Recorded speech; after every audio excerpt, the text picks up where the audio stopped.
Olá, meu nome é Nicole, eu sou fisioterapeuta, trabalho há 16 anos com reabilitação cardiovascular, cardiopulmonar e metabólica. E eu trouxe um estudo para a gente conversar sobre as modificações da fisiologia do exercício em pacientes com cirrose hepática e quais são os potenciais benefícios, então, das intervenções com exercício nesses pacientes. Então, essa população, ela tem características bem especiais e que o fisioterapeuta que vai trabalhar com essa população tem que ficar atento a essas possíveis repercussões hemodinâmicas nesses pacientes.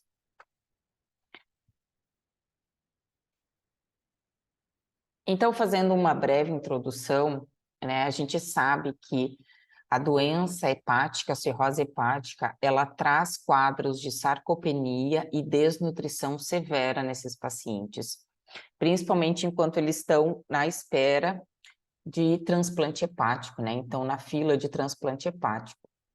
E essa desnutrição, ela pode ser encontrada em até 70% desses pacientes. Com isso, gera uma inatividade física, né? A baixa nutrição, a baixa ingesta calórica leva a quadros de fadiga precoce, e esses pacientes acabam não fazendo muita atividade física, né? Então, eles preferem ficar mais em repouso. E isso reflete no comprometimento da capacidade aeróbica deles, né? Então, são pacientes que toleram bem menos o exercício em relação à população saudável. E com isso, eles têm uma grande perda de massa muscular, a funcionalidade deles é bastante reduzida, qualidade de vida dele também bastante reduzida, e isso traz um impacto na mortalidade e na morbidade desses pacientes que são candidatos, que principalmente que são candidatos a transplante hepático. Então, como é que acontecem essas alterações fisiológicas, né, desse paciente com doença, com cirrose hepática? A baixa ingesta calórica por eles vai levar a quadros de desnutrição. Então, eles têm bastante queixas de saciedade precoce, de mudança no gosto da alimentação, né, da comida. Eles têm vômitos com frequência, náuseas.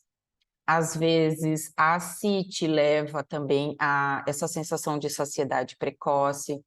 E eles acabam tendo uma baixa ingesta alimentar, e isso contribuindo, né, ou conjuntamente com os distúrbios metabólicos, no metabolismo da glicose, no metabolismo das proteínas, dos carboidratos, das reservas de glicogênio no fígado, vão contribuir, então, para esses estados de desnutrição bem severos que a gente encontra nessa população. E eles acabam utilizando, então, a gordura e proteína para a produção de glicose, né, ou a gliconeogênese. E isso não é fisiológico, né? Então, isso está bastante comprometido também, que leva a esses quadros de desnutrição. Além disso, esses pacientes eles têm uma taxa metabólica basal elevada, né? Então, o consumo deles de carboidratos, proteínas e gorduras é muito maior do que em indivíduos que não têm doença hepática. O que contribui também para essas alterações da fisiologia do exercício nos pacientes com cirrose, em relação à parte cardíaca, a gente encontra uma vasodilatação esplânica, né? Então, o que isso quer dizer? Que esses pacientes, eles têm tanto a frequência cardíaca em repouso, quanto o débito cardíaco aumentado. E isso já traz um trabalho cardíaco maior, né, do que em pacientes que não têm doença hepática, levando a uma condição que a gente conhece, né, nesses pacientes como uma circulação hiperdinâmica. O que é essa circulação hiperdinâmica? Como a gente tem uma frequência cardíaca aumentada e um débito cardíaco aumentados, eles, por um aumento por uma vasodilatação, né, que é comum nesses pacientes, eles acabam tendo a resistência vascular sistêmica diminuídas e uma pressão arterial diminuídas. Então, é bastante comum a gente ver esses pacientes hipotensos, né, fazerem quadros de hipotensão, tanto em repouso como também durante o exercício. Além disso, a gente tem alteração de cronotropismo nesses pacientes, né? Então, eles não conseguem atingir uma frequência cardíaca adequada para o esforço. Alguns deles precisam utilizar medicações beta-bloqueadoras para diminuir o risco de hemorragias digestivas e para diminuir também esse trabalho cardíaco aumentado, né? Pela frequência cardíaca e débito cardíaco aumentados. E isso também interfere na tolerância ao esforço desses pacientes, né? Então, como eles não conseguem aumentar a frequência cardíaca e volume sistólico que deveriam ser adequados ao esforço, para suprir essa musculatura que está sendo utilizada durante o esforço, eles acabam tendo um quadro de fadiga precoce, né? Então, isso também reflete diretamente na intolerância ao esforço que a gente encontra nesses pacientes. Além disso, vários estudos analisaram, através do teste cardiopulmonar de esforço, qual é a capacidade cardiorrespiratória deles, né? Ou a aptidão cardiorrespiratória desses pacientes. E alguns estudos encontraram que esses pacientes com doença cirrótica, eles não conseguem atingir um valor de VO2 máximo, né? Então, eles não conseguem sustentar altas intensidades por muito tempo. Eles chegam só no VO2 pico, né? Então, é o máximo que eles conseguem tolerar. E esse VO2 pico, ele está abaixo de 18 mililitros por quilograma por minuto, o que é bem abaixo do que os indivíduos saudáveis precisam para fazer as suas tarefas, né, as suas atividades de vida diária durante o dia. Essa é uma figura, então, bem interessante desse estudo, que mostra como uma inflamação sistêmica, a doença do fígado e a hipertensão portal, elas vão acarretar diretamente em quadros de sarcopenia, em quadros de acometimento pulmonar também, no metabolismo de glicose e nas reservas cardíacas e disfunções cardíacas também, né? Então, é um quadrinho bem legal de todo o acometimento que a gente tem nessa população e que vão culminar, então, com uma redução da função muscular, com uma inatividade física e com um comprometimento aeróbico nesses pacientes. Esse estudo, ele também viu sobre a capacidade física, principalmente em pacientes com cirrose hepática que estão em lista de espera, né? Então, a gente sabe que a função física hoje, ou a capacidade física, é o que mais tem impacto sobre a mortalidade e morbidade nesses pacientes, e é o que mais vai ser determinante para a sobrevida após o transplante hepático. Então, pacientes muito desnutridos, com fragilidade hepática, que têm uma capacidade física diminuída, são pacientes que têm um maior risco de morte ou de não ter uma sobrevida, mas uma sobrevida tão longa após o transplante de fígado. Então, essa fragilidade hepática, ela foi encontrada em 17,43% de todos os pacientes, né, que estão em lista de espera nesses estudos. E os principais testes funcionais que devem ser utilizados para essa população, que são mais encontrados em diversos estudos e que são específicos para a doença hepática, são os testes de velocidade de marcha, equilíbrio e força. Tem um teste que se chama o Short Performance Physical Battery, que ele engloba 3 testes, um de equilíbrio, um teste de sentar e levantar e o teste de velocidade de marcha. que também pode ser utilizado para a população com doença hepática, né? Então, ele tem um nível de evidência bem alto. E outro índice também que é utilizado nessa população para avaliar a capacidade física e que também tem correlação com sobrevida após o transplante é o índice de fragilidade hepática.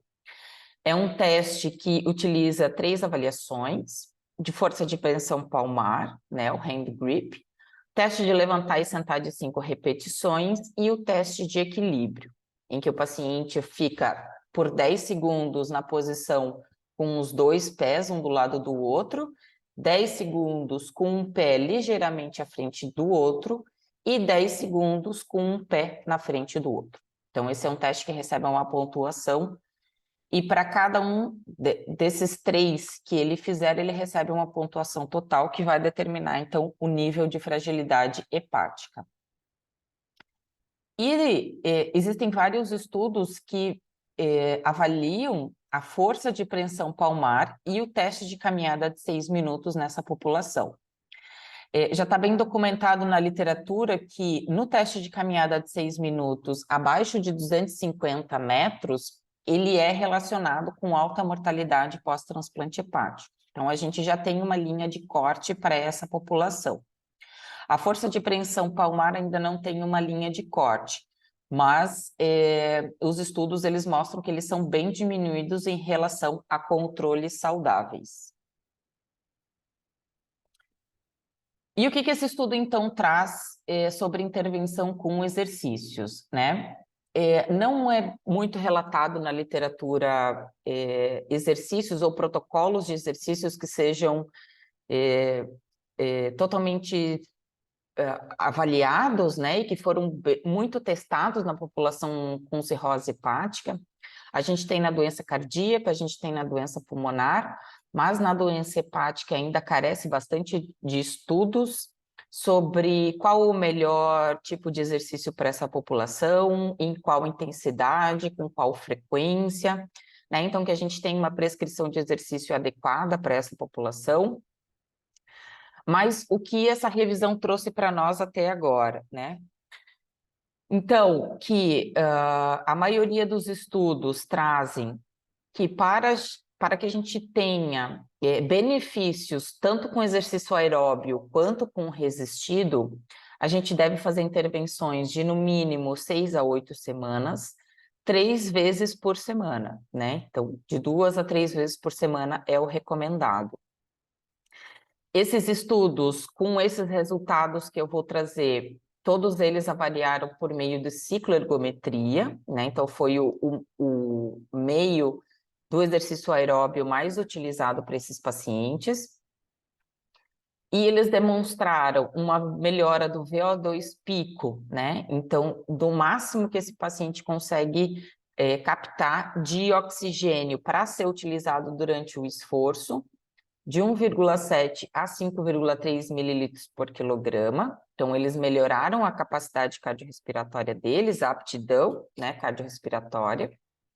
Eles tiveram uma melhora da distância percorrida no teste de caminhada entre 40 a 80 metros. Não tem na literatura ainda um valor minimamente que tenha diferença mínima significativa para pacientes com doença hepática, né? A gente sabe que na doença cardíaca a diferença é de 30 metros, na doença pulmonar é em torno de 20 metros, mas na doença hepática a gente ainda não tem um valor específico que seja essa diferença mínima significativa durante intervenções. E eles também tiveram um aumento no limiar anaeróbio de 1,5 metros, né? Então, isso quer dizer o quê? Que eles demoraram mais tempo para chegar no limiar anaeróbio, né? Então, eles não cansaram tanto com o exercício com relação a antes da intervenção com exercícios. Encontraram também nessa revisão que esses pacientes tiveram um aumento de 5,6% na força de preensão palmar, né? Então melhorou força de musculatura periférica. Aumento de 2,5 pontos no Short Performance Physical Battery, então, num teste de capacidade funcional, então, eles tiveram essa melhora. Aumento de massa muscular e redução de massa gorda, então, também esses estudos encontraram isso através de avaliações nutricionais específicas. E também, após uma intervenção com exercícios, eles tiveram melhoras da qualidade de vida relacionada à saúde, através de vários métodos, né, vários testes de avaliação de qualidade de vida, entre eles e os mais conhecidos, o SF-36 e o Chronic Liver Disease, que é bastante utilizado para a população com doenças hepáticas. E tiveram estudos também que apresentaram redução de 1,6 milímetros de gradiente na pressão venosa hepática. Apesar de que esses efeitos, eles são a longo prazo, né? Então, a gente sabe que durante o exercício, né, agudo, então, enquanto a gente está fazendo o exercício com o paciente, há uma tendência de aumentar essa pressão venosa, né? Então, a gente tem que ter muito cuidado, principalmente em pacientes que tenham hipertensão portal e que tenham varizes esofágicas, né? Porque o risco de sangramento dessas varizes é muito alto. Então, durante os exercícios, esse tem que ser um dos critérios de segurança também nessa população. Para que esses pacientes fizessem, né, esses protocolos de exercício, então, antes, todos eles foram avaliados, né, por uma equipe médica, fizeram realização de teste de cardiopulmonar de esforço, então é recomendado que esses pacientes passem por esses testes antes de iniciar um protocolo de intervenção de exercícios, por exames, né, laboratoriais, ver se esse paciente tem risco de hemorragia, se esse paciente é hipotenso, se ele tem uma frequência cardíaca de repouso alta, se ele é hipertenso ou hipotenso. Então, essa avaliação hemodinâmica, antes de iniciar o exercício, ela é primordial. E sempre esses pacientes devem ser monitorizados durante qualquer tipo de intervenção fisioterapêutica. E é isso, pessoal. Esse foi o estudo que eu trouxe hoje para a gente discutir sobre a fisiologia do exercício, né? O que muda, então, na cirrose hepática. Qualquer dúvida, deixe nos comentários. E eu vou trazer mais estudos sobre essa população e sobre métodos de avaliação funcional nesses pacientes. Um abraço, até mais!